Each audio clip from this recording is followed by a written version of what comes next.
No hay templo, la ciudad donde Dios mismo es la pared, la luz y la entrada, y usted y yo podemos entrar. Amén. Bueno, mis hermanos, voy a hacer un resumen breve de lo que vimos la semana anterior, ¿de acuerdo?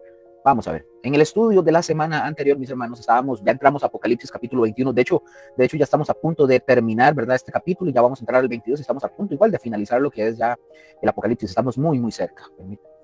Repito, en nuestro estudio de la semana anterior, ¿verdad? De Apocalipsis 21, que ya estamos a punto de finalizar el capítulo como tal, comenzamos, mis hermanos, a contemplar lo que es la nueva Jerusalén, ¿verdad? La ciudad celestial que desciende de la presencia de Dios, ¿verdad? Ahí, en el tema de la semana pasada, vimos que la ciudad es una esposa, ¿verdad? Hermosa, preparada para su esposo. Vimos que Dios habita con los hombres. El tabernáculo de Dios está con la humanidad. Vimos también que no más lágrimas ni muerte. Dios enjugará toda lágrima. Vimos los que vencen, ¿verdad? Los que vencen heredan promesas para los fieles, y también vimos la exclusión de los impíos, ¿verdad? Solo van a entrar los que están inscritos en el libro de la vida como tal. Pero hoy, mis hermanos, llegamos al corazón básicamente de la ciudad. Vamos a ver qué es lo que hay dentro de esta ciudad, y lo vamos a descubrir, y lo mejor dicho, lo que vamos a descubrir es tan glorioso que debe de cambiar para siempre el cómo ustedes y yo entendemos la adoración eterna.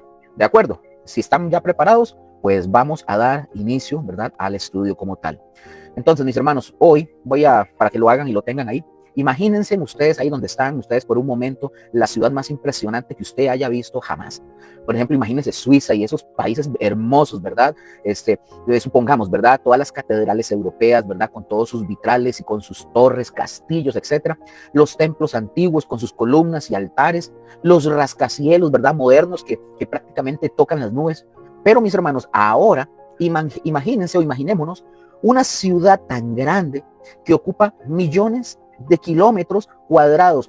Los muros de esta ciudad son de jaspe, puertas de perla, sus calles son de oro puro, finísimo. Es la ciudad más hermosa que alguna mente humana pueda concebir o imaginar. Es imposible imaginarlo.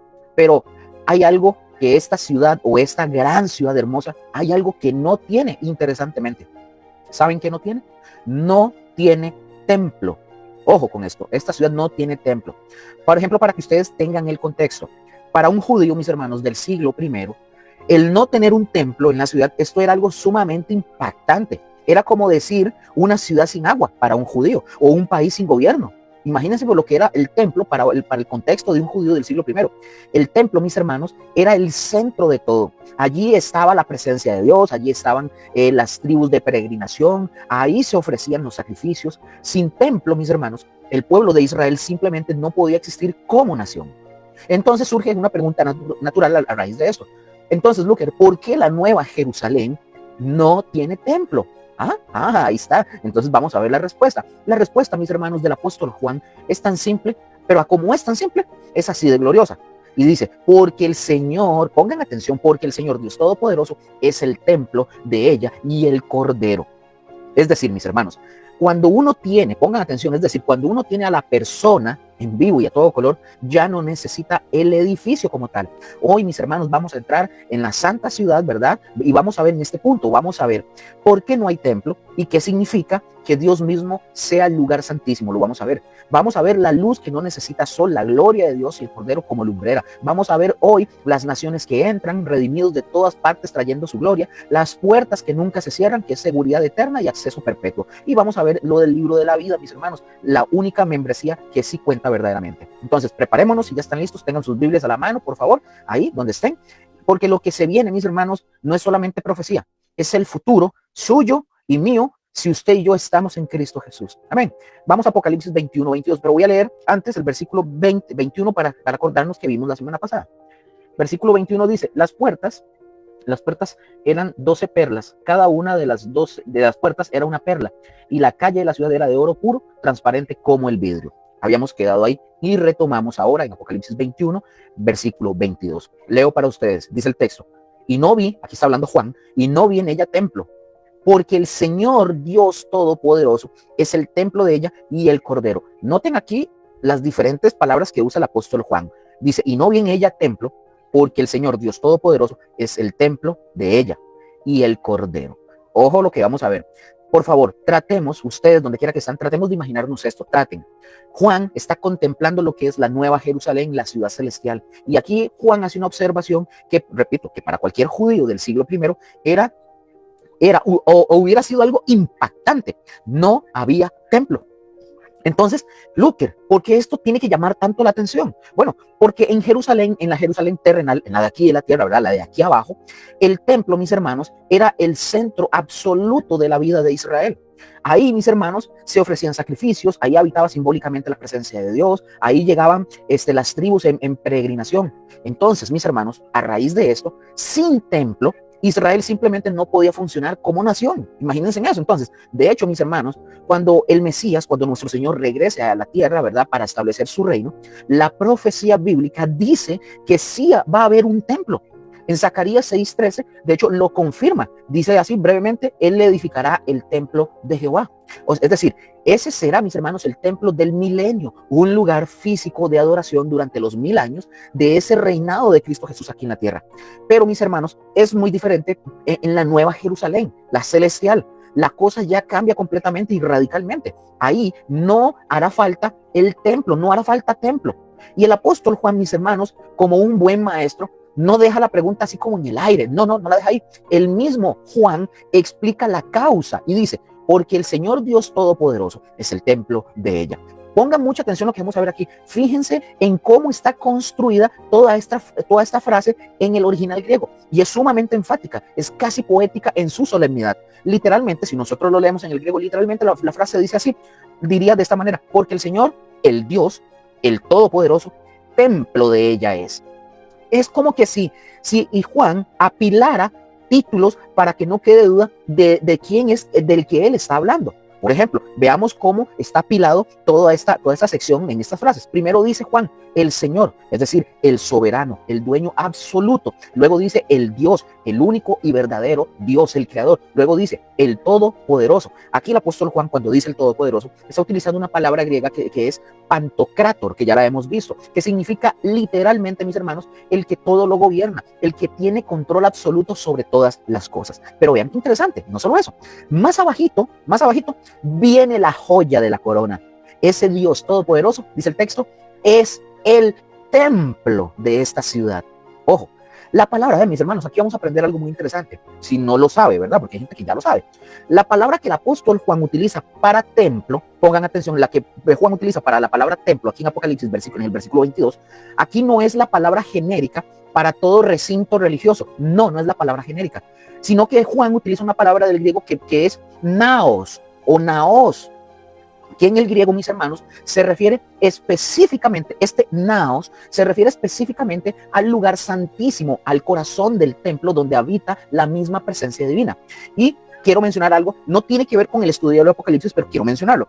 Y esto es pero tan importante que vale la pena que yo me detenga un momento, haga una pausa con esto para mencionar algo. Esta misma palabra naos, para hablar del templo, del lugar santísimo, esta palabra aparece en el Nuevo Testamento aplicada a algo que quizás muchas personas no saben. Por ejemplo, les voy a dar un ejemplo. Yo hice en mi canal, tengo iba a decir un curso, tengo un estudio sobre los tatuajes y la Biblia, sobre el tatuaje, pues. Y yo profundicé en ese tema, en esta diferencia, que es una diferencia crucial. ¿Por qué, Luker? Porque en el griego, mis hermanos, del Nuevo Testamento, hay dos palabras para traducir templo. Primero, la primera palabra que traduce la palabra templo, una que es del griego, que viene del griego hieron, así, hieron con H, hieron. Cuando usted encuentra esta palabra en el original griego que habla del templo, se refiere a todo el complejo del templo, los patios, las áreas exteriores, los atrios, etc. Este era el lugar accesible de verdad para las personas. Hieron, cuando habla del templo, esa es una primera palabra. Pero viene la segunda, la más interesante de todas, que es el naos, así, naos. Y esta palabra naos, que se refiere a templo, se refiere específicamente al lugar santísimo, la habitación más interna y la más sagrada. Allí, mis hermanos, en ese naos, en ese lugar, solo podía entrar el sumo sacerdote una vez al año después de rigurosas purificaciones. Allí, mis hermanos, en ese lugar, en el naos, estaba el arca del pacto y la Shekinah, la presencia visible de Dios. Ahora, vean lo que dice el apóstol Pablo hablando de este tema que tengo ahí en mi canal. ¿Qué dice el apóstol Pablo? Dice el texto: ¿o ignoráis que vuestro cuerpo es templo? Cuando Pablo en ese 1 Corintios 6:19 lo utiliza y dice: ¿o ignoráis que vuestro cuerpo es templo? Está utilizando la palabra naos. Piensen de una vez lo que ya estamos viendo acá. ¿O ignoráis que vuestro cuerpo es templo? El naos del Espíritu Santo, el cual está en vosotros. Vean, mis hermanos, Pablo no dice que tu cuerpo es el complejo del templo, el hierón. Dice que es el lugar santísimo, el naos, tu cuerpo, mi cuerpo. Es decir, Dios no habita en el Dios no habita, mejor dicho, Dios no habita en el estacionamiento de tu ser. No, Él no está así como, no, por fuera, no. Dios habita en la bóveda más sagrada, en el lugar más íntimo y protegido de tu existencia y de mi existencia. Ahora, conectemos esto que estamos estudiando con Apocalipsis 21:22. En la Nueva Jerusalén, mis hermanos, el apóstol Juan dice que no hay templo, no hay naos, no hierón, naos. ¿Por qué, Luker? Porque el Señor, dice el texto, el Señor Dios Todopoderoso es el templo, es el naos, ahí se utiliza esa palabra, naos, es el templo de ella y el Cordero. ¿Qué quiere decir esto? Que en el antiguo pacto, el lugar santísimo, el naos, era una habitación de piedra donde Dios habitaba simbólicamente. Los creyentes del nuevo pacto somos naos vivos, somos el lugar santísimo donde habita la presencia de Dios, donde Dios habita perpetuamente por el Espíritu Santo. Pero en la Nueva Jerusalén, mis hermanos, Dios mismo es el naos, no un edificio, no un símbolo, no una habitación, la persona misma del Padre y del Cordero. ¡Wow! ¿Estamos comprendiendo lo que estamos hablando? Entonces, veamos esta progresión que es sumamente gloriosa. Número 1, el antiguo pacto, el naos, era el lugar de piedra donde Dios habitaba veladamente. Número 2, el nuevo pacto, el creyente es el naos donde Dios habita permanentemente por el Espíritu Santo. Y número 3, la Nueva Jerusalén, Dios mismo es el naos, es decir, la presencia divina ya no está en un lugar, ni siquiera en un cuerpo redimido, sino que es el centro mismo de toda la ciudad. Esto es una advertencia, mis hermanos. Tenemos que cuidarnos y de verdad, y lo digo en todo sentido, no solamente no tatuarnos, sino el cómo comemos, el cómo dormimos, el cómo hacemos, porque somos el naos, somos el lugar santísimo donde habita la presencia de Dios, somos el naos, somos ese lugar donde habita la presencia de Dios. Pero nada más un dato adicional, no es solamente no tatuarse, no es solamente si fuman o no fuman, o toman o no toman, en todo el sentido de la palabra tenemos que cuidar el lugar que es donde habita la presencia más solemne, preciosa y donde está el ser más, pero supremo que habita en nosotros. Somos el naos, pero en la Nueva Jerusalén es Dios mismo el naos, por eso no hay templo. Entonces, y la culminación de todo esto que estamos viendo es que cuando veamos el rostro del Cordero, estaremos viendo el naos definitivo, el lugar santísimo hecho persona, accesible para siempre, sin velo, sin distancia y sin temor. Por eso el apóstol Juan dice, no vi en ella templo, no vi naos, no vi en ella naos. No porque, pongan atención, no porque Dios haya abolido la comunión, sino porque la comunión ahora es total, directa y cara a cara. El lugar santísimo ya no es un lugar al que entramos, es aquel en cuya presencia moramos por toda la eternidad. Entonces, y como lo mencioné, mis hermanos, como lo mencioné en el estudio que tengo en mi canal sobre el tatuaje, ¿cómo se ve esto en la práctica? La pregunta para el creyente, mis hermanos, del nuevo pacto ya no es la misma del Sinaí. Es como, ¿está prohibido esto? No, la pregunta ahora es infinitamente mucho más profunda y personal. Y es, ¿esta decisión sobre mi cuerpo es digna del lugar santísimo que yo soy? ¿Honra esta decisión, sea que me tatúe, sea que yo coma de más, duerma de más o de menos, sea que esto honra al dueño que vive en mí? Porque somos el naos. Piensen en eso. Y en la Nueva Jerusalén, mis hermanos, la respuesta ya no será una pregunta, será una realidad eterna. Estaremos en el naos definitivo y Él será nuestra luz, nuestro templo, nuestra morada para siempre. Entonces, Luker, ¿qué es lo que nos está diciendo todo esto? En la Jerusalén celestial, mis hermanos, ya no habrá un edificio de piedra, ni de concreto, ni de madera, ni de nada que represente la presencia de Dios. Ya no hace falta, porque Dios mismo en toda su gloria, Él será el lugar santísimo. La presencia ya no estará velada velada, mis hermanos, ni tapada, ni representada en un edificio. Estará al desnudo, accesible, visible, tangible para los redimidos. Entonces, mis hermanos, Dios es el templo y el Cordero, ¿verdad? Que es el mismo Dios, completa la imagen. El que murió por nosotros es ahora, junto con el Padre, el centro eterno de la adoración. Amén. Luego encontramos, o mejor dicho, aquí Juan, el apóstol, después de eso, añade un detalle que usted y yo no podemos pasar por alto, no podemos pasarlo. Dice, y el cordero, ojo, dice, y el cordero. En el griego, mis hermanos, esta frase es kaito arnión. Es una expresión muy breve, pero está cargada de significado. Pongan mucha atención. El Cordero, mis hermanos, también es el lugar santísimo de la Nueva Jerusalén junto con el Padre. Acuérdense que el Cordero es Jesús, ¿verdad?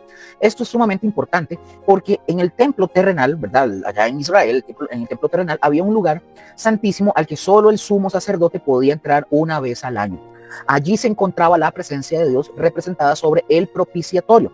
Pero, ojo con esto, pero en la Nueva Jerusalén, el lugar santísimo, como ya lo dijimos, no es un lugar, es una persona. Mejor dicho, son dos personas, el Padre y el Cordero. Y note cómo el apóstol Juan, ¿verdad?, los coloca en absolutamente al mismo nivel. El Cordero, el Mesías, posee la misma dignidad, los mismos atributos y la misma gloria que el Padre. No es un ser inferior, no es un Dios menor, no es un ángel elevado. Es Dios en el sentido más pleno y riguroso de la palabra. Por eso, mis hermanos, en la ciudad celestial, el Cordero será adorado al igual que el Padre. La misma adoración que recibe el Señor Dios Todopoderoso, la recibe el Cordero. ¿Por qué, Luker? Porque Él es exactamente eso, el Señor Dios Todopoderoso, la segunda persona de la Trinidad, el Verbo eterno que se hizo carne y habitó entre nosotros.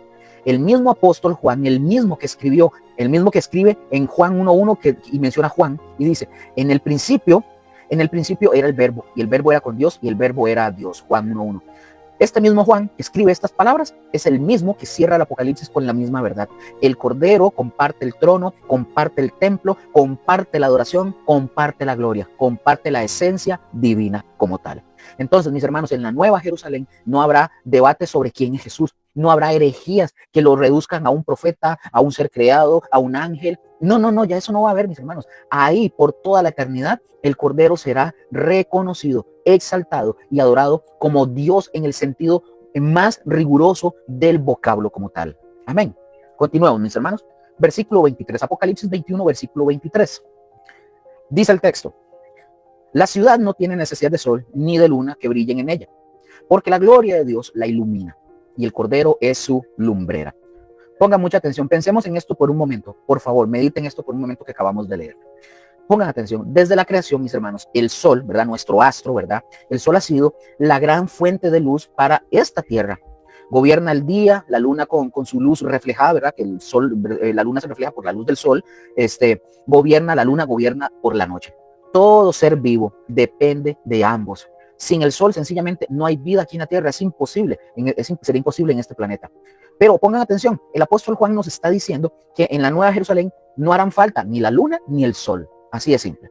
¿Por qué, Luker? Porque la presencia misma de Dios suplirá toda la luz que la ciudad vaya a necesitar. Esa es la palabra clave que encontramos aquí, que dice la gloria de Dios.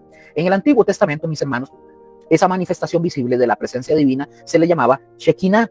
Era la nube de gloria que guiaba a Israel al desierto, la que llenaba el tabernáculo, la que reposaba sobre el propiciatorio en el lugar santísimo. Era un anticipo de una muestra velada de lo que algún día sería plenamente revelado. Y ese día, mis hermanos, ha llegado en Apocalipsis 21. La Shekinah de Dios ya no está confinada a un edificio nivelada por un telón, una manta. No, la gloria de Dios llena la ciudad entera y esa gloria es luz. El apóstol Juan, mis hermanos, lo explica con un contraste poderoso y él dice, cuando dice la antigua creación, en este mundo, mis hermanos, en este mundo caído que conocemos y en el que vivimos ustedes y yo, este planeta, ¿verdad? Este mundo necesita la luz del sol y la luz de la luna, sí o sí, no hay de otra. Depende el planeta, todos nosotros dependemos de fuentes externas creadas por Dios.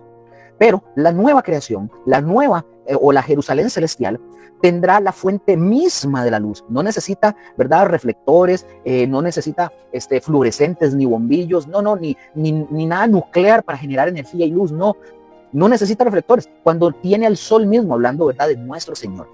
Entonces, y esta luz, mis hermanos, no es fría ni tampoco impersonal, es la gloria misma de Dios. Y el apóstol Juan añade un detalle que es muy conmovedor y dice, y el Cordero, hablando de Jesús, y el Cordero es su lumbrera.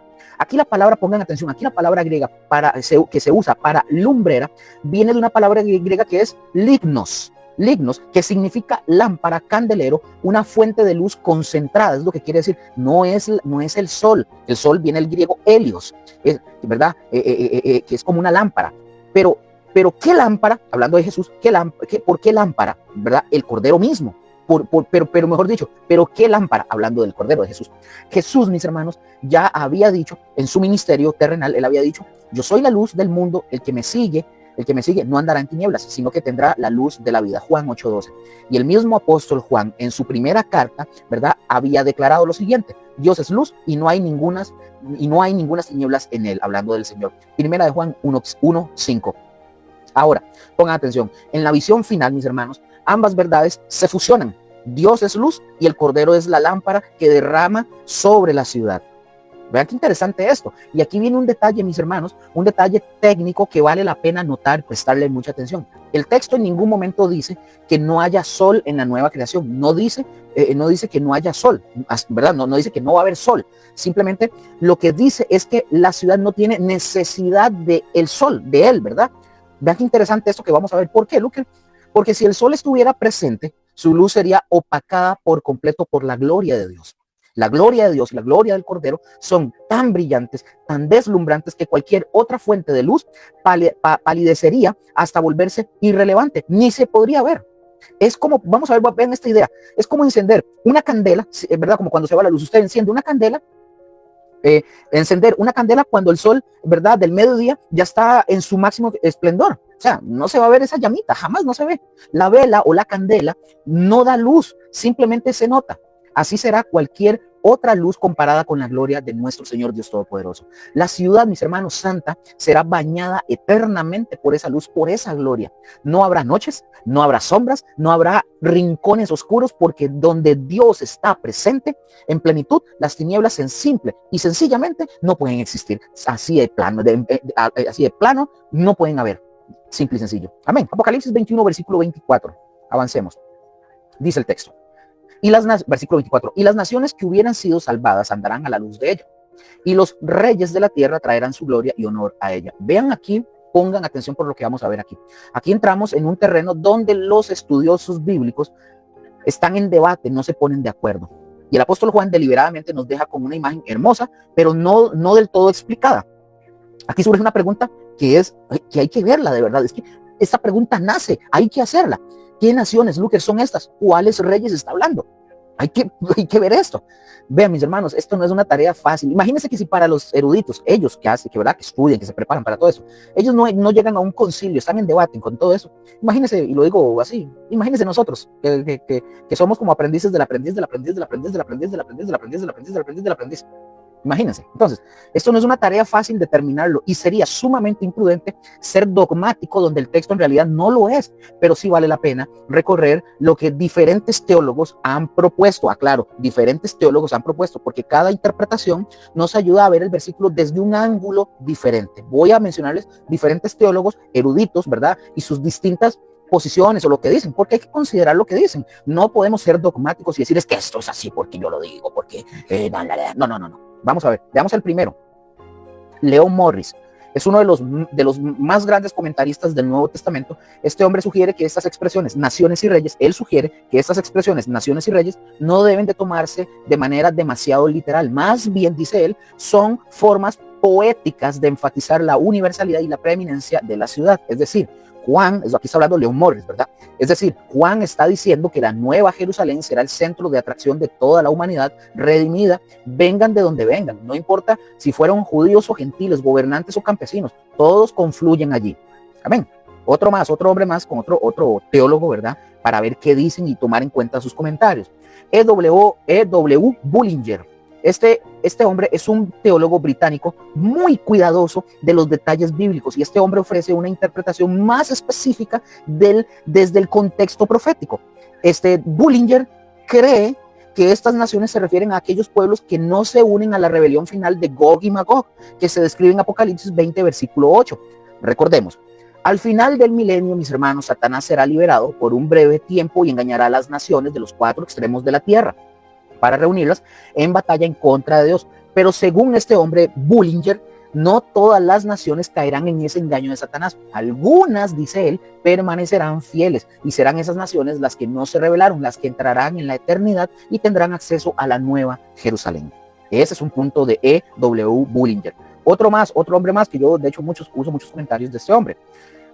John F. Walburg. Este es uno de los más grandes exponentes del dispensacionalismo y entiende que este hombre entiende que se refiere a gentiles salvos, es decir, personas no judías que formarán parte de los redimidos en la Nueva Jerusalén. Para Walburg, esto es muy importante porque dice, ¿verdad?, que subraya que la salvación siempre ha incluido a gente de todas las naciones, no solamente a Israel. La Nueva Jerusalén no será un enclave judío, mis hermanos, sino una ciudad habitada por redimidos de toda tribu, lengua y nación. Amén. Otro hombre más, William Barclay. Este hombre conocido por su enfoque más devocional y accesible. Este sale en muchos comentarios en diferentes herramientas que uno utiliza. Como dije, conocido por su enfoque más devocional y accesible. Él lo ve como un cuadro de salvación universal y él escribe, y cito textualmente, ¿verdad?, lo que dice William Barclay. Dice él: aquí hay un cuadro de todas las naciones que van a Dios y todos los reyes que traen sus regalos. En otras palabras, aquí hay un cuadro de salvación universal. Cierro cita. Barclay, mis hermanos, no está necesariamente definiendo que todos los seres humanos se salven. No está haciendo eso. Eso sería una filosofía que se le llama universalismo. Él lo que está diciendo es que la salvación alcanza a gente de todas las naciones, sin exclusión. No hay pueblos marginados en la nueva creación. Todos los que han sido redimidos, sin importar su origen étnico o su rango social, tendrán acceso a la luz del Cordero. Amén. Entonces, ya vimos algunos de estos teólogos muy reconocidos. Entonces, ya los vimos. Entonces surge la pregunta, para hacérnoslas todos y para poder aprender juntos.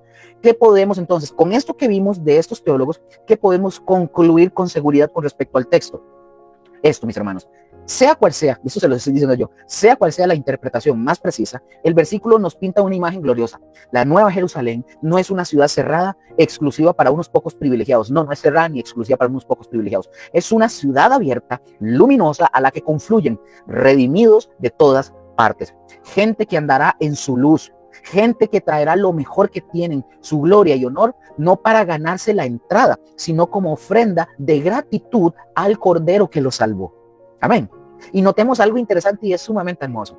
Los reyes de la tierra aparecen aquí no gobernando, sino trayendo tributo. Eso es lo que hay que prestarle atención. Su gloria, la de estos reyes, su gloria terrenal ya no importa. Ahora su única gloria es la que ellos pueden depositar a los pies de aquel que es digno. Amén. Entonces, antes de continuar, mis hermanos, con el estudio, antes de seguir, usted y yo tenemos que detenernos en una aclaración que es sumamente necesaria. Pongan atención, cuando el teólogo, tengo que hacerla, cuando el teólogo William Barclay habla de salvación universal, usted y yo tenemos que entender esto muy bien, por favor, lo tengo que aclarar. Si Barclay quiere decir que la gente de todas las naciones será salva, está en lo correcto, pero sugiere que toda la humanidad, sugiere que toda la humanidad sin excepción será finalmente salva. Eso que se está mencionando no tiene apoyo bíblico. Ojo, no tiene apoyo bíblico. La escritura es sumamente clara. La salvación es el regalo de Dios para todos los que confían en Jesucristo. Juan, por ejemplo, Juan lo dice. Juan 3:18, Juan 5:24, Romanos 6:23, por ejemplo. Los que rechazan a Cristo, mis hermanos, enfrentan el juicio eterno. Ya lo vimos, Apocalipsis 20:15. El universalismo, mis hermanos, es la idea o la filosofía de que al final todo el mundo se salva. Y esta filosofía, esta creencia debe ser rechazada enfáticamente. Hay que rechazarla. Eso no es cierto y no tiene apoyo bíblico. Dicho esto, mis hermanos, a esa aclaración para que no me malinterpreten, ¿verdad? Porque no falta quien haga, mira, pero ¿por qué tal cosa? Lo estoy aclarando. Ahora, dicho esto, volvamos a la pregunta. ¿Quiénes son estas naciones y quiénes son estos reyes? Mis hermanos, lo que podemos, y lo digo yo, la verdad, lo digo con sencillez, porque no puedo darles así, lo digo con sencillez y humildad. Lo que sí podemos afirmar ustedes y yo, y con toda certeza, es lo siguiente. Primero, como número uno, estas naciones están compuestas por redimidos. La frase que dice que hubieran sido salvas no deja lugar a dudas. No son incrédulos que entran por la puerta trasera. No es eso. Son personas que han sido lavadas por la sangre del Cordero. Segundo, estos redimidos proceden de todas las naciones. La Nueva Jerusalén, mis hermanos, no será un gueto, no será un gueto judío, ni un club exclusivo para la élite espiritual. No, allí estarán representados todos los pueblos, todas las lenguas y culturas que Dios redimió a lo largo de la historia. Tercero, mis hermanos, estos redimidos, sean llamados naciones o reyes, son seres glorificados. La Biblia, mis hermanos, enseña que la carne y la sangre no pueden heredar el reino de Dios, ¿verdad? Como lo dice 1 Corintios 15:50. Por eso, mis hermanos, todos los salvos seremos transformados. ¿Qué dice el texto en 1 Corintios 15:53? Dice, esto corruptible, dice el texto, esto corruptible se vista de incorrupción y esto mortal se vista de inmortalidad. Entonces, mis hermanos, tendremos cuerpos como el de Cristo Jesús resucitado, como dice Filipenses 3:21, capacitados ya en cuerpos, ¿verdad? Cuerpos, ¿verdad? ¿Verdad? Así gloriosos como Cristo, capacitados para vivir en la nueva creación sin limitaciones de esta carne caída. Cuarto punto de lo que quiero mencionar de esto. Estos redimidos, mis hermanos glorificados, entrarán y saldrán de la Nueva Jerusalén trayendo su gloria y su honor. La ciudad, mis hermanos, es el centro, el lugar santísimo, la morada de Dios, pero la nueva tierra es grande y los redimidos la administrarán. La explorarán, la disfrutarán y constantemente todos ellos traerán lo mejor de ella como ofrenda de gratitud al Cordero. Quinto, las condiciones, mis hermanos, las condiciones fuera de la ciudad en la nueva tierra serán inmensamente superiores a las de este mundo caído. La maldición ya ha sido removida, ¿verdad? Como lo vimos en Apocalipsis 22:3. Ya no habrá más mar y ese símbolo de caos y de separación. Ya no habrá más noche porque la gloria de Dios lo llena todo. Podemos imaginarnos, mis hermanos, un mundo de belleza inexplorada, perfecto, vibrante, esperando ser administrado por los hijos de Dios. En resumen, mis hermanos, el versículo 24 nos pinta a ustedes y a mí un cuadro glorioso de la eternidad diferente, diferente de todo lo que usted y yo hemos visto antes en el Apocalipsis. No es un cuadro de confusión teológica, sino de diversidad redimida, unidad en adoración y la gloria de Dios brillando sobre todo y sobre todos. Entonces, mis hermanos, en el versículo 24 se habla de naciones y reyes de la tierra que llevan su gloria y honor a la Nueva Jerusalén. La expresión aquí de que se usa en ese texto, la expresión gloria y honor, en ese contexto no se refiere a fama o a prestigio personal ni fama, ¿verdad? Sino a lo mejor que tienen, sus tesoros más valiosos, sus regalos más preciados. Es la imagen, mis hermanos, de pueblos enteros desfilando hacia la ciudad santa, no para saquear o robar, sino para ofrendar. Ahora, detengámonos aquí otra vez un momento y comparemos esta escena con lo que el apóstol Juan ha descrito antes en el mismo libro del Apocalipsis. Vean, porque el contraste en esto es abismal. Pongan atención. A lo largo del Apocalipsis, mis hermanos, especialmente en los capítulos tanto 17 como 18, las naciones y los reyes de la tierra aparecen en una posición completamente diferente. Vean lo que vemos allí. Unos dice, algunos embriagados con el vino de la fornicación de Babilonia en el 17:2, fornicando con la gran ramera 18:3, llorando y lamentándose por la caída de Babilonia porque habían hecho negocios con ella y perdido sus riquezas en el 18 del 9 al 11, y en rebeldía abierta contra Dios, aliados con las fuerzas del mal. Ahora, las naciones paganas, mis hermanos, lideradas por sus reyes, siempre están del lado equivocado, siempre. Persiguen al pueblo de Dios, adorando a la bestia, se enriquecen con el sistema corrupto de Babilonia y finalmente marchan contra el Cordero. Lo vimos en el 17:14.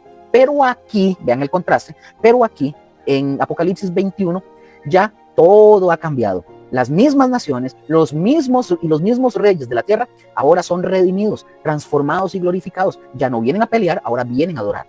No vienen a tomar, vienen a traer. Ya no vienen a rebelarse, vienen a someterse. Vean qué bonito. Lo que Juan nos está mostrando con todo esto es la reversión final de la rebelión humana. Las naciones que una vez construyeron torres para desafiar a Dios, como en Génesis 11, ahora estas caminan humildemente a la luz de la nueva Jerusalén. Los reyes que una vez se burlaron del ungido, ¿verdad? Como lo dice el Salmo 2, ahora depositan sus coronas a los pies del Cordero. La gloria y el honor, mis hermanos, que antes derrochaban en ídolos y en placeres, ahora los traen como ofrenda al Cordero de Dios. Y notemos algo sumamente hermoso. Esta actividad no es algo que sucede una sola vez. No, el texto sugiere que es algo continuo, sugiere continuidad. Las naciones traerán su gloria y honor, y en el capítulo 21, versículo 26, se repite, y llevarán la gloria y la honra de las naciones a ella, como un flujo constante, una procesión eterna de adoración y de ofrenda. Esto nos dice, mis hermanos, algo sumamente importante sobre la vida en el mundo venidero. A veces usted y yo imaginamos, no lo sé, ¿verdad? A veces imaginamos la eternidad como algo estático.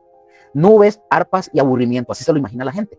Pero la escritura, mis hermanos, pinta un cuadro completamente diferente. Habrá actividad significativa, ¿verdad? No será estático. Habrá culturas redimidas trayendo lo mejor de sí mismas a la presencia de Dios. Habrá exploración, administración, creatividad, ofrenda. Todo eso sin pecado, sin egoísmo, sin celos, sin cansancio. Y todo eso para la gloria de la santa ciudad. Las naciones paganas y los reyes, mis hermanos, de la tierra, que durante siglos estuvieron en rebeldía en contra de Dios, encontrarán finalmente su propósito eterno: adorar al Mesías y someterse gozosamente a su soberanía. Y nosotros, mis hermanos, nosotros, por pura gracia, estaremos ahí también, viéndolo todo, participando de todo y uniendo nuestras voces al coro eterno. Digno es el Cordero. Wow, eso es impresionante. Amén. Avancemos. Apocalipsis 21, versículos 25 y 26. Leo para ustedes. Dice el texto: sus puertas nunca serán cerradas de día, pues allí no habrá noche, y llevarán la gloria y la honra de las naciones a ella. Vean, mis hermanos, pongan atención a lo que vamos a ver aquí.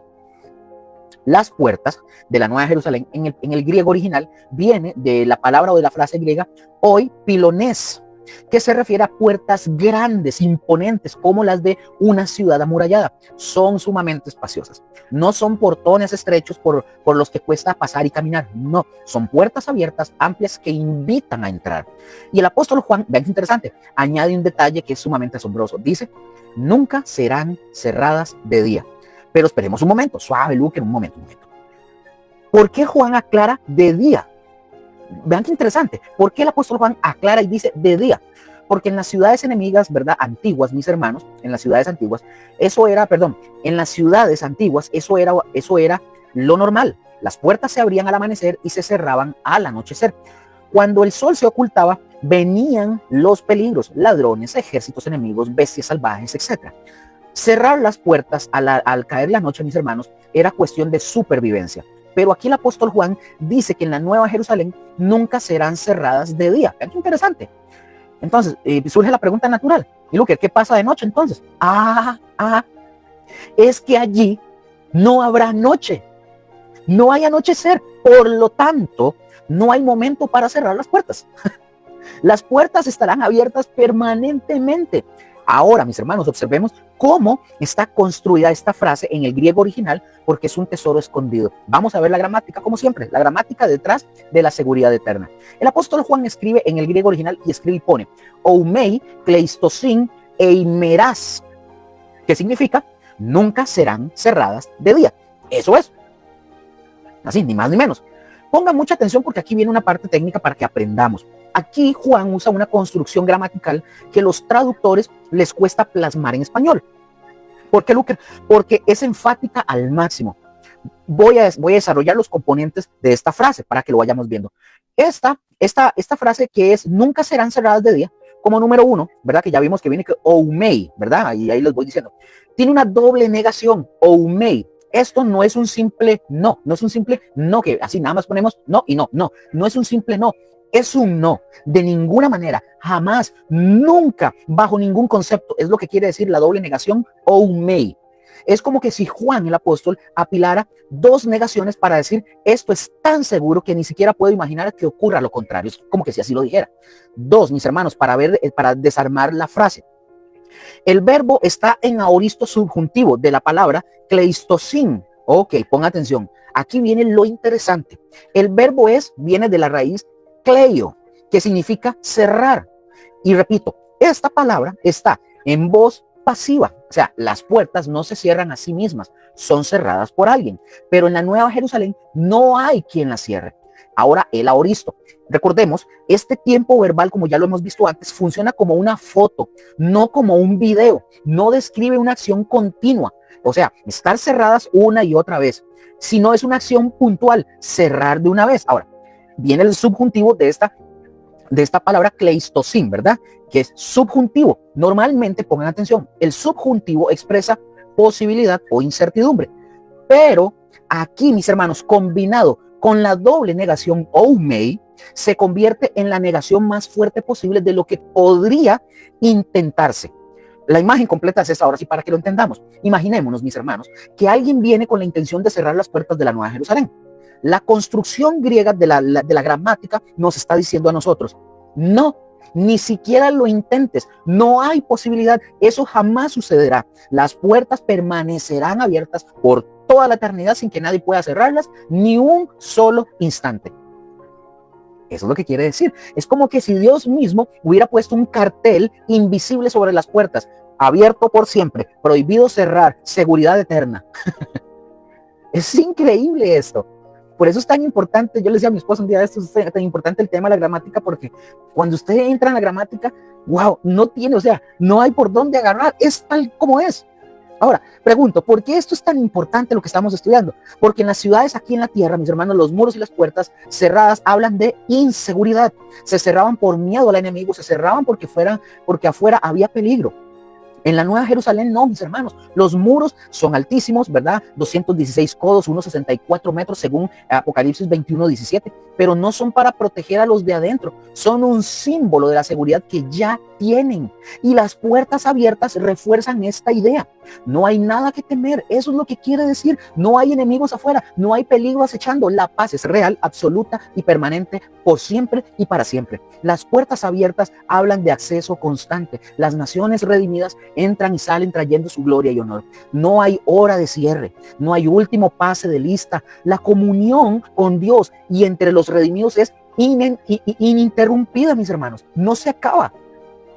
Y todo esto, mis hermanos, todo eso que estamos viendo descansa sobre una base sólida.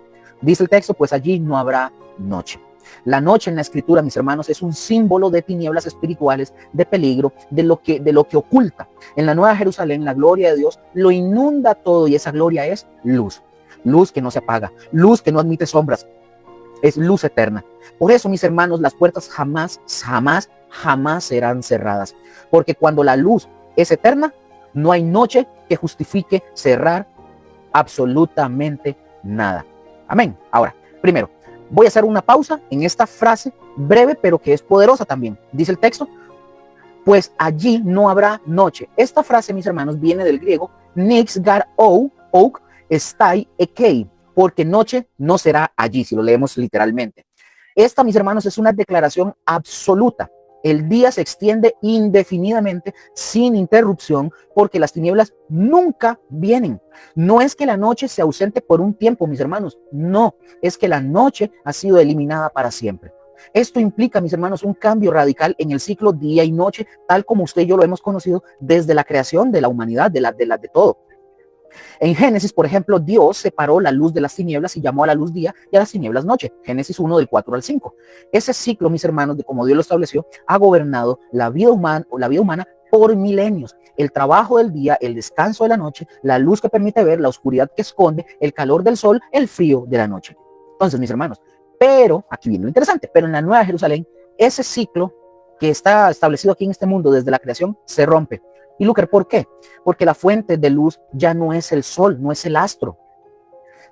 El astro que se pone, ¿verdad? Va y se va ocultando y sale por otro lado. No, ya no es el sol. Es la gloria de Dios mismo que nunca se pone. La presencia permanente de la gloria divina es lo que produce la desaparición de la noche. Y esto, mis hermanos, hablando de todo esto, esto nos lleva a dos realidades completamente estupendas que el texto pone de manifiesto. La número uno, las puertas de la ciudad santa no serán cerradas bajo ninguna circunstancia. Ya lo vimos, la doble negación, oumei, con el auristo subjuntivo lo garantiza. Jamás, nunca, de ninguna manera serán cerradas. Y número dos, no habrá noche en la Nueva Jerusalén. Y si no hay noche, no hay momento para cerrar las puertas. La seguridad es eterna, la luz es perpetua, la paz es ininterrumpida. Entonces, como bien señala, por ejemplo, un comentarista que decía él, allí no hay ningún miedo ni temor, porque la misma presencia del Señor protege a los suyos. Amén. Ahora, el versículo 26 dice, y llevarán la gloria y la honra de las naciones a ella.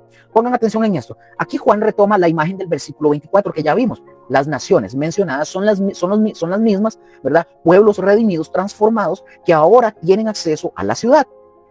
Y el texto añade que llevarán algo. Surge la pregunta. Yo no sé si a ustedes les pasa, pero surge la pregunta. ¿Quiénes llevan? Bueno, en el griego original, mis hermanos, él no especifica el sujeto. El griego original no especifica quién es el sujeto. El verbo oisousin está en tercera persona del plural, ellos llevarán, pero sin decir explícitamente quiénes son ellos. Sin embargo, para no asustarnos, sin embargo, por el contexto del versículo 24, es muy probable que el sujeto sean los reyes de la tierra. Por el contexto, son ellos quienes, como representantes de sus naciones, traen el tributo. Ok, veamos la gramática de esta palabra llevarán para conocer algo. El verbo, mis hermanos, llevarán, es en el griego, como acabo de mencionar, oisousin. Vamos a desmenuzarlo para aprender. Esto es un verbo base que viene de fero, que significa llevar, transportar, traer. De hecho, esta palabra fero es la misma palabra que se utiliza cuando dice que, cuando Pedro habla y dice que fueron inspirados por el Espíritu Santo para escribir la revelación. Es la idea, cuando usted escucha la palabra griega fero, que es transportar, llevar, traer, es un verbo de movimiento, de trasladar algo de un lugar a otro. La idea de esta palabra fero es como la de un barco de velas, ¿verdad? Que el viento sopla, llena la vela y es llevado. Bueno, esa es la idea cuando se habla en el contexto de inspiración. Eso es otra cosa, pero bueno. Luego, esta está en tiempo futuro. Esta palabra llevarán está en tiempo futuro. Aquí no hay ningún misterio, mis hermanos. Esta indica una acción que todavía no ha sucedido, pero que ocurrirá con certeza. En este contexto, mis hermanos, es el futuro eterno, lo que sucederá una y otra vez por los siglos de los siglos sin fin. Está en modo indicativo. El modo indicativo ya lo hemos visto. No es un deseo como, ay, ojalá lleven. No, ni una posibilidad como quizás lleven, tampoco. El indicativo nos marca o nos dice que es un hecho verídico, es la realidad como tal. El indicativo es el modo de la realidad. Dios está declarando algo que sucederá sí o sí. Ese es el indicativo. Luego está en voz activa. Los reyes, mis hermanos, son los que realizan la acción. Ellos no son meros espectadores, son participantes activos en esta procesión eterna de ofrendas. Ellos mismos toman la gloria y honra de sus naciones y la transportan a la ciudad. Ahora, antes de darles una imagen completa de esto, quiero nada más darles un anuncio breve, para que lo sepan. Muchos, por aquello, si usted quiere aprender, para que aprenda sobre esto, sobre esta gramática, que voz activa, que aoristo, que eifil, que ipael y todo el cal del hebreo y del griego, todo eso, en el curso mío de hermenéutica en el canal lo estoy actualizando, los videos ya se están actualizando más decentes, más bonitos, con imágenes, etcétera. Pueden iniciarlos, ahí los pueden ver, curso de hermenéutica 1, aquí se los voy a dejar en la descripción, cualquier cosa, para que puedan ir a verlos. Ahí yo estoy actualizándolos para que sea más de ahí, sea más dinámico, pero también añadí más contenido para enseñar esta parte sobre la parte de los verbos, tiempos, modos, etcétera, del hebreo y del griego, para que aprendan a ver lo de la voz activa y todo eso. Ustedes aprenden eso y les aseguro que no van a tener, junto con la hermenéutica y la exégesis, no van a tener, si aprenden bien, no van a tener pérdida alguno. No se van a perder. La misma palabra los va a llevar, los va a guiar a todo lo que ustedes puedan creer y nadie les va a poder engañar con babosadas. Así, ahí pueden ir a verlo. Si ustedes gustan, repito, los videos están actualizando ahorita. Ya hasta el quinto, ya está actualizado, bonito, decente, ya se escucha bien, etcétera, y todo eso. Ahí los pueden ir a ver si gustan. Y voy a tratar de hacer lo mismo con todos los demás videos y cursos que tengo ahí para que se puedan ver mejor y entender mejor. Amén. Ok, sigamos. Veamos la imagen completa de lo que estamos hablando. Imaginémonos a los reyes de las naciones redimidas, aquellos que en la tierra, ¿verdad?, pasada, ellos ejercieron autoridad, algunos con justicia, otros con tiranía, pero ahora estos transformados, glorificados con cuerpos como el de Cristo, y los ve una y otra vez tomando lo mejor de sus pueblos, la gloria y la honra, es decir, la excelencia cultural de los tesoros artísticos, lo más valioso, y llevándolo en procesión hacia la Nueva Jerusalén para depositarlo como ofrenda ante el Cordero. No lo hacen, y pongan mucha atención, estos personajes no lo hacen para ganarse la entrada, ya tienen la entrada por gracia. Lo hacen como un acto de adoración, como reconocimiento de que todo lo bueno que sus naciones produjeron provenía en última instancia de Dios y a Él debe devolver nuevamente. Amén. Entonces, viene otra pregunta. ¿Qué significan exactamente gloria y honra? Bueno, mis hermanos, los vocablos griegos aquí son sumamente reveladores. Primero, gloria viene de una palabra griega que es doxan o doxan. No se refiere, quiero que entiendan algo, eso no se refiere a fama o reputación, sino a esplendor, majestad, excelencia. Es lo que hace que algo sea impresionante, valioso, digno de admiración. Y honra, del griego timein, que se refiere a precio, valor o estima. Es el reconocimiento de que algo tiene gran valor. Juntos, mis hermanos, apuntan a la excelencia del tributo. No llevan cualquier cosa, llevan lo mejor, llevan aquello que en sus culturas redimidas refleja la belleza y sabiduría de Dios. Como bien dice un comentarista por ahí, los líderes de las naciones organizadas tendrán acceso a la santa ciudad y pagarán allí sus tributos regularmente. Vean, mis hermanos, esta es una imagen de adoración organizada, continua, exuberante, donde la diversidad cultural que Dios mismo sembró en la humanidad no es borrada, no es quitada, es redimida y puesta al servicio de su gloria. En resumen, mis hermanos, para avanzar, la Nueva Jerusalén no es una ciudad estática y aburrida, no lo es. Es un centro vibrante de actividad eterna, las puertas siempre abiertas, la luz siempre brillando, y es un desfile interminable de naciones trayendo lo mejor de sí mismas al Cordero que las redimió. Entonces, ¿puede usted imaginarse esto que estamos hablando? Si ustedes me preguntan a mí, yo me emociono tanto porque yo dentro de los talentos que el Señor a mí me ha brindado y me ha permitido tener, yo dibujo la parte mía, dibujo acuarela, pinto con acuarela, con óleos, dibujo artístico, con carboncillos y todo ese tipo de cosas, y con el pasar de los años lo he venido mejorando. Por ahí tengo algunos cuadritos que, bueno, no se ven, pero entonces, pero yo me imagino, o sea, todo eso va a estar potenciado allá, porque yo supongo y creo firmemente de que todo eso se va a ver. No, Dios no nos quita eso, que el arte, que muchas cosas que Dios ha puesto en nosotros, Dios no las quita. Ustedes se imaginan, no sé, es algo tan bonito de imaginar. Por eso usted puede imaginarse, vale la pena, mis hermanos, la verdad les digo eso, vale la pena esperar la eternidad solo para poder estar ahí y poder verlo, vale la pena. Amén. Versículo 27. Versículo 27. Apocalipsis 21:27 dice: no entrará en ella ninguna cosa inmunda o que hace abominación y mentira, sino solamente los que están inscritos en el libro de la vida del Cordero. Vean, mis hermanos, este versículo establece de forma enfática y sin ambigüedades la santidad absoluta de la Nueva Jerusalén. Juan el apóstol está poniendo una línea divisoria sumamente clara. Esto es lo que no entra y esto es lo que sí entra.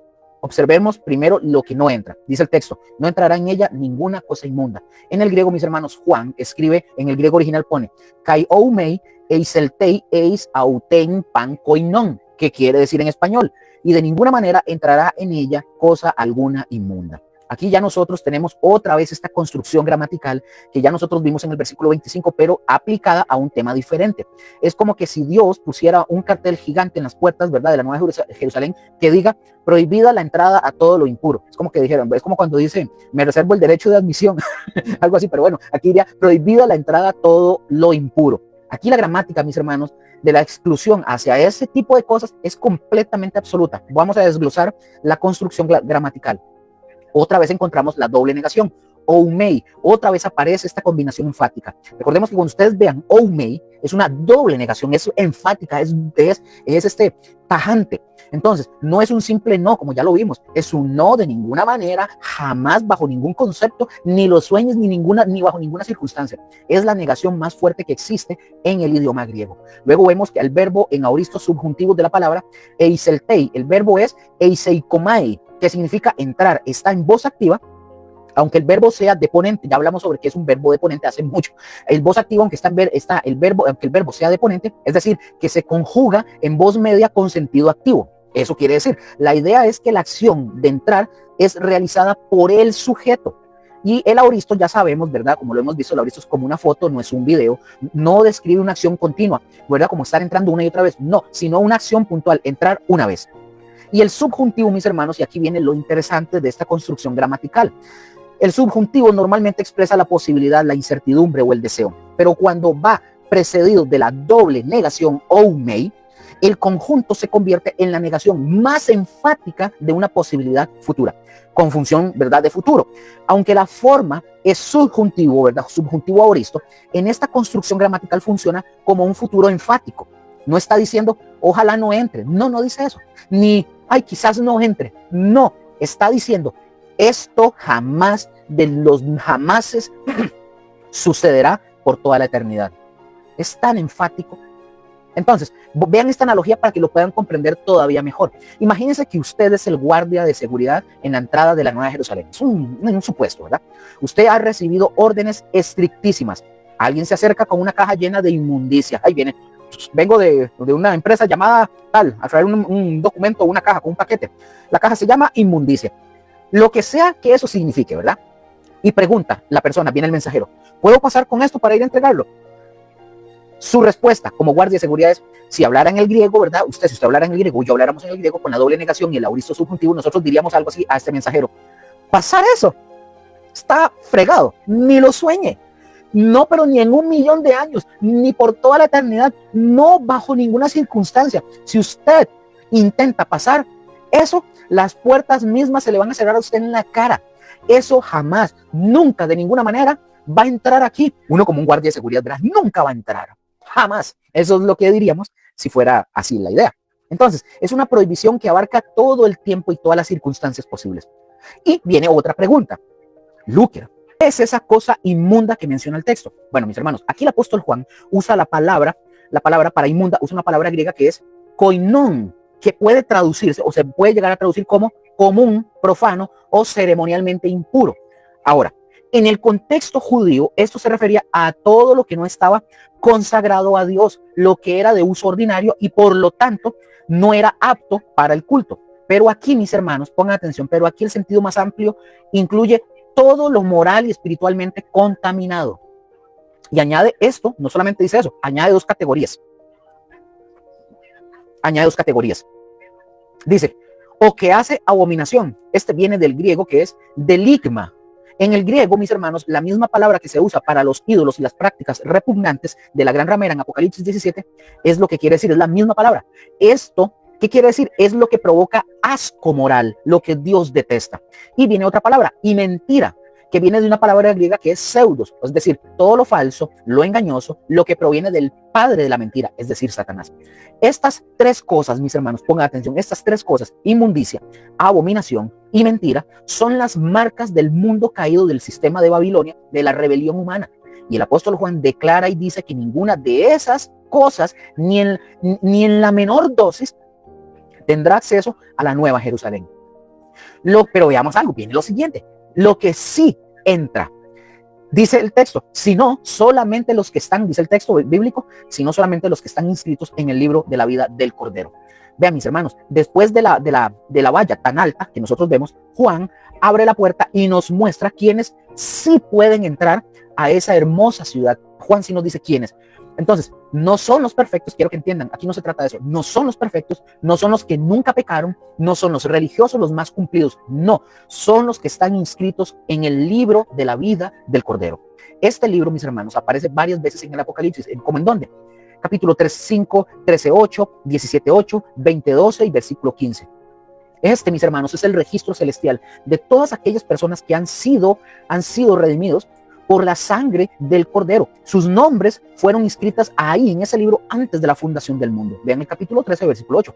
No fueron inscritos ahí por sus méritos, sino por la gracia de Dios. Y notemos el detalle. Pongan atención, noten el detalle. No es el libro de la vida a secas, no es el libro de la vida y ya, no, sino el libro de la vida del Cordero. La vida que allí se registra es la vida que viene del Cordero, la vida eterna que Él compró con su sacrificio. Los inscritos no están ahí porque lo merecían, no, sino porque el Cordero los reclamó como suyos. Y solo esos podrán entrar. Veamos la imagen completa para entenderlo. La Nueva Jerusalén, mis hermanos, tiene las puertas abiertas de par en par, día y noche, por toda la eternidad. Cuando digo día y noche, no significa, repito, no es que va a haber noche. Es la expresión para poder comprender de que nunca se van a cerrar.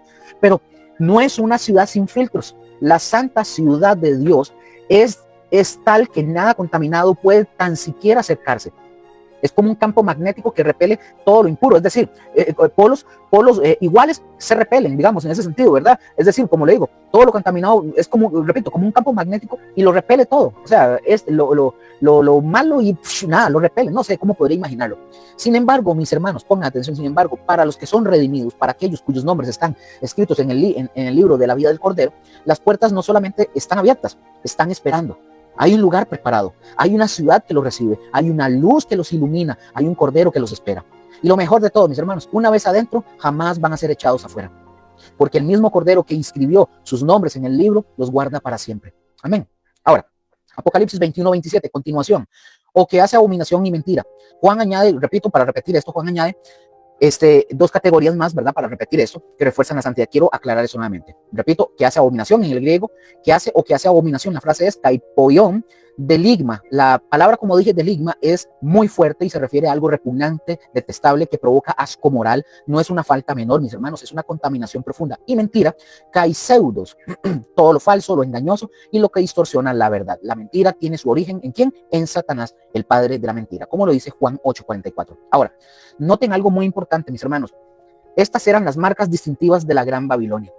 como ya lo habíamos visto en Apocalipsis 17. Cuando Juan describe a la gran ramera, dice que en su frente, ¿verdad?, llevaba escrito la madre de las rameras y de las abominaciones de la tierra. Apocalipsis 17:5. Babilonia, mis hermanos, no solo practicaba la abominación, no solo la practicaba, la producía en serie. Su sistema religioso, económico, político estaba tejido con mentiras y prácticas detestables que alejaban a las naciones de Dios. Ella, dice el texto, embriagó a las naciones con el vino de sus abominaciones. Capítulo 14:8 y capítulo 17:2. Básicamente, esta Babilonia las intoxicó, las contaminó y las arrastró a la idolatría. Pero ahora, en la Nueva Jerusalén, no queda pero ni rastro de eso inmundo.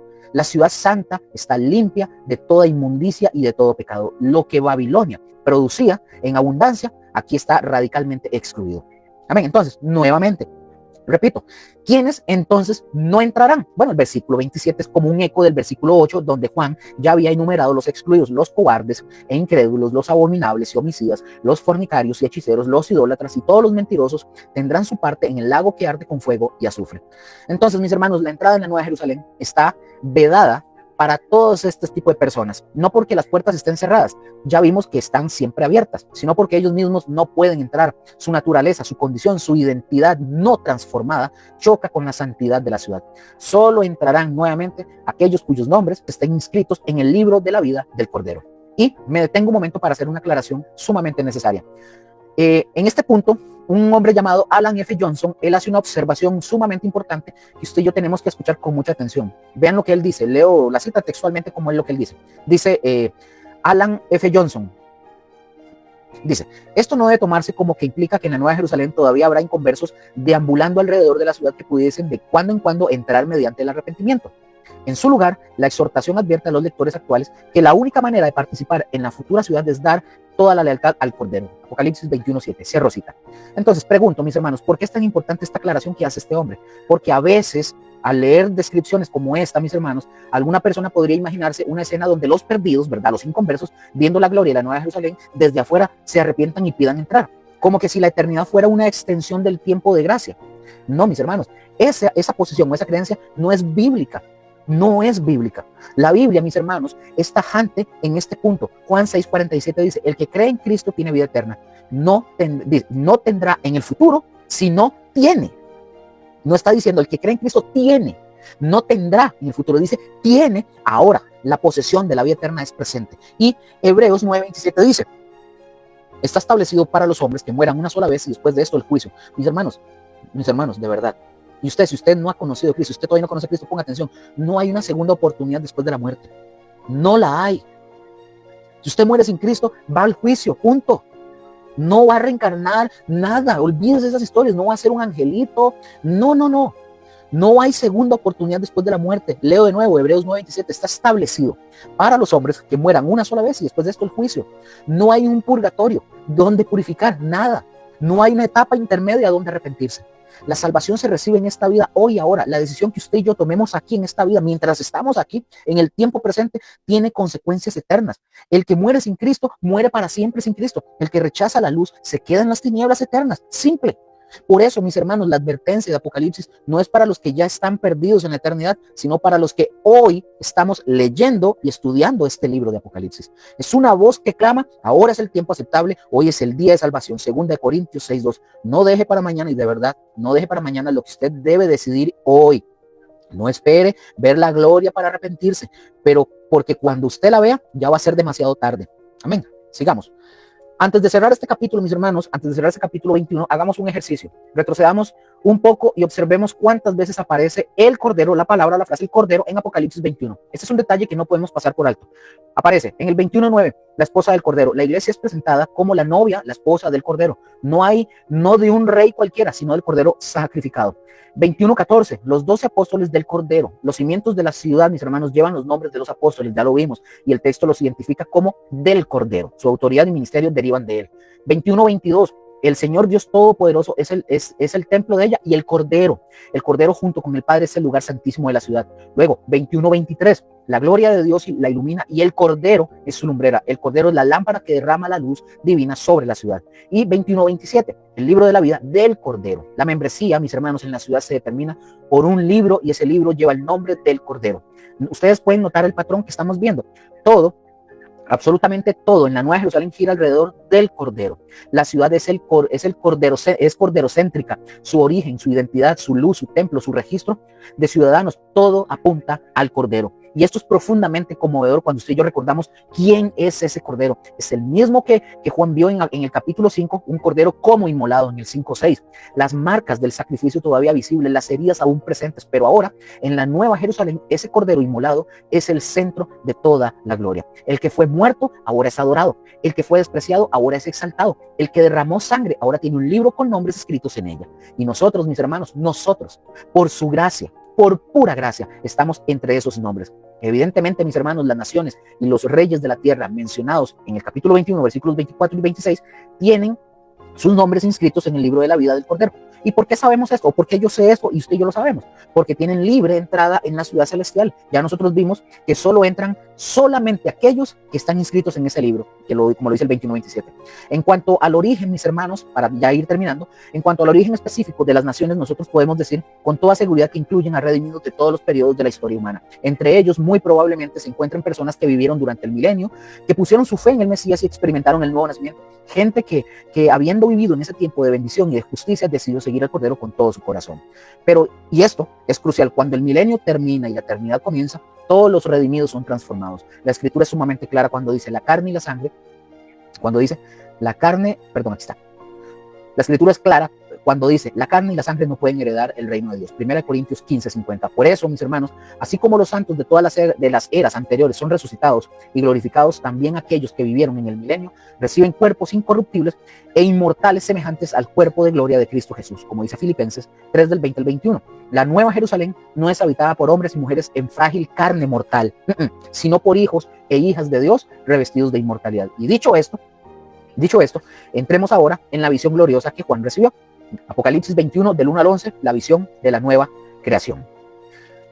Esto es como para hacer el cierre de ¿verdad? Porque ya terminamos el capítulo 21. Nada más para hacer como una especie de resumen. Apocalipsis 21, del 1 al 11, la visión de la nueva creación. Apocalipsis 21, mis hermanos, desvela la visión que el Señor le dio a Juan respecto a la nueva creación y a la nueva Jerusalén. No es un sueño humano ni una fantasía poética, es una revelación divina de lo que está por venir. Dios había prometido, recordemos, la renovación de todas las cosas. El profeta Isaías lo anunció y él dice el texto, porque he aquí que yo crearé nuevos cielos y nueva tierra, y de lo primero no habrá memoria, ni más vendrá el pensamiento. Isaías 65:17, y lo pueden comparar también con Isaías 66:22. El apóstol Pablo habló de la creación misma que gime esperando su liberación, Romanos 8:19 al 22. Y Pedro, en el concilio de Jerusalén, él mencionó los tiempos de la restauración de todas las cosas, en Hechos 3:21. Ahora, en Apocalipsis 21, mis hermanos, esa restauración se hace visible. De los versículos del 1 al 3, Dios crea un nuevo cielo, una nueva tierra y una nueva ciudad, ¿verdad? Jerusalén la celestial. El mar, mis hermanos, es ese símbolo de caos, separación y peligro. En la mentalidad hebrea ya no existe. Entonces, y la ciudad santa, mis hermanos, desciende de la presencia de Dios, preparada como una novia que se engalana para su esposo. En el versículo 4, la miseria humana es eliminada por completo. Dios mismo enjugará toda lágrima. No habrá más muerte y esa enemiga final, ni llanto, ¿verdad? Ni clamor, ni dolor, ya no más. Las primeras cosas pasaron, no serán recordadas ni traerán tristeza. Ahora, de los versículos del 5 al 6, hay un ambiente totalmente nuevo. Aquel que está sentado en el trono declara y dice el texto, he aquí, dice el Señor, ¿verdad? He aquí yo hago nuevas todas las cosas, y añade una promesa asombrosa y dice, yo soy el alfa y la omega, el principio y el fin. Al que tuviera sed, yo le daré gratuitamente de la fuente de la vida.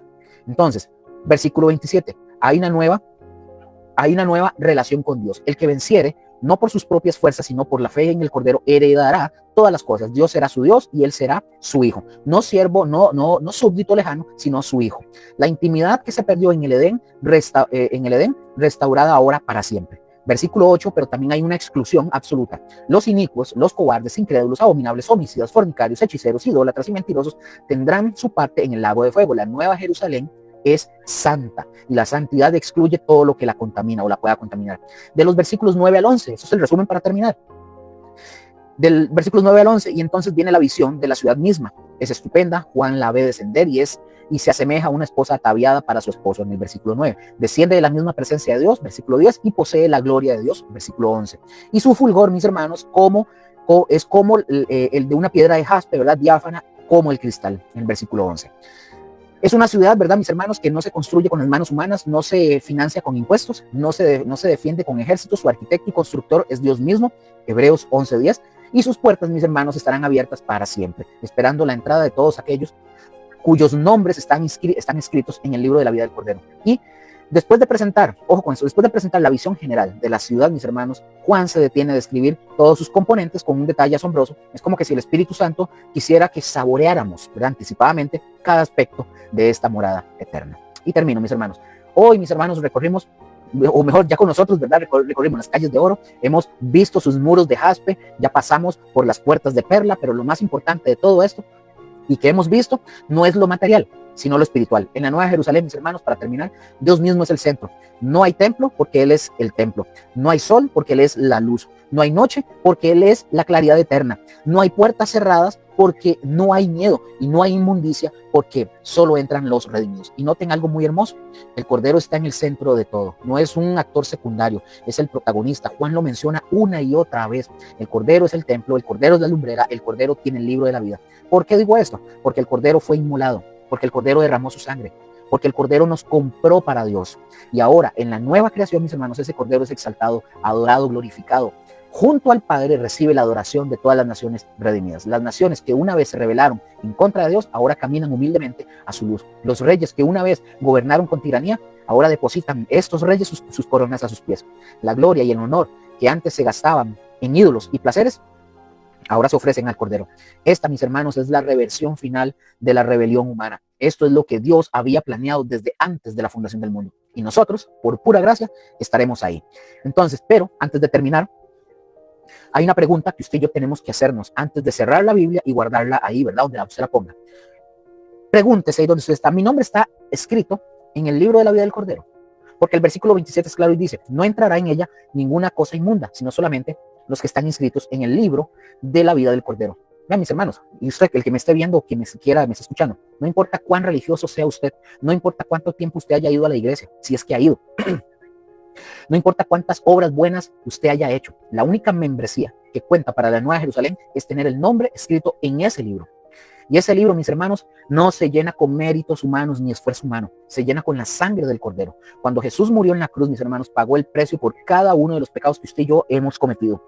Cuando resucitó, venció la muerte que usted y yo merecíamos. Y ahora Él ofrece gratuitamente la vida eterna a todo aquel que en Él cree. Dice el texto, el que cree en el Hijo tiene vida eterna, pero el que rehúsa creer en el Hijo no verá la vida, sino que la ira de Dios está sobre él. Juan 3:36. La puerta de la Nueva Jerusalén está abierta el día de hoy. No para que usted entre físicamente todavía, sino para que por la fe su nombre sea inscrito en el libro del Cordero. Si usted nunca ha confiado en Cristo, hoy usted puede hacerlo. Usted no necesita limpiarse primero, no necesita ser mejor persona primero. Venga tal cual como está y el Cordero lo va a limpiar con la sangre de Él. Y si usted ya es creyente, pero usted ha vivido una vida de tibieza, disfrazado, aferrado a las Babilonias de este mundo, el llamado es exactamente el mismo. Ponga sus ojos en la ciudad que viene. No vale la pena cambiar oro eterno por barro terrenal. Las puertas están abiertas, la luz brilla y el Cordero está esperando. Amén. ¿Entrará usted, sí o no? Amén. Bueno, mis hermanos, vamos a terminar. Hoy nos vemos la siguiente semana. Vamos a orar para finalizar. Bueno, bendito Padre Celestial, gracias te damos por esta noche. Gracias por este estudio hermoso. Gracias por tu palabra que es preciosa. Gracias por lo que hemos aprendido. Gracias, Señor, porque sabemos que nos espera, Señor, en esa Jerusalén celestial, donde la seguridad es absoluta. No vamos a tener temor. Aquí en la tierra, Señor, tenemos que cerrar puertas, tenemos que cerrar ventanas, poner alarmas, seguridad y todo. Pero allá no vamos a tener ese problema, porque ahí hay plena seguridad, plena paz. Señor, plena certidumbre de que nunca nada inmundo, ni ladrón, ni homicida, Señor, ni nada contaminado, ni la mentira, ni la corrupción entrarán. Gracias por eso. Aún no estamos ahí, Señor, pero estamos anhelando llegar ahí. En el nombre de Cristo Jesús. Yo bendigo a mis hermanos, a mis hermanas, donde quiera que estén. Les enviamos, Señor, un fuerte abrazo, Señor. Y que tu presencia more en ellos, Señor, abundantemente. En el nombre de Cristo Jesús. Amén, amén. Mis hermanos, nos vemos la siguiente semana. Les recuerdo, el domingo tenemos reunión virtual por este mismo medio, en vivo.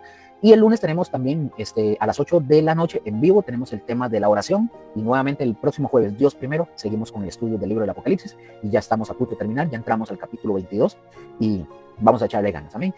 El Señor me los continúe bendiciendo y los amamos un montón. Buena noche.